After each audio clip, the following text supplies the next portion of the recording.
好，来继续来看这个同性专法，立法院明仔载要继续来协商，早起一透早，反同婚甲挺同婚的团体，就烧酒到立法院，讲要互立委压力。穿白衫反同团体透早就伫立法院外口集合。将近500个人伫咧车到立法院协商同婚专法进程，要互哪里个立委压令。我们常说的760万的民意就是第10案，婚姻应限定在一男一女的结合，要把它明文创制出来，政府应该立即来落实。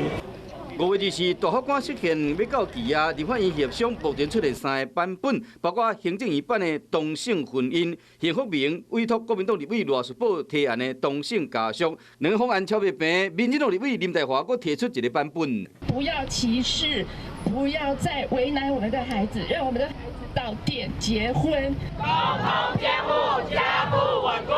那反同团体、挺同的团体嘛，伫同一个时间有真侪人表达想法。目前考虑到时间的压力，到总统公告的流程，民进党立委估计同性专法上紧伫7月上半17就要通过3通。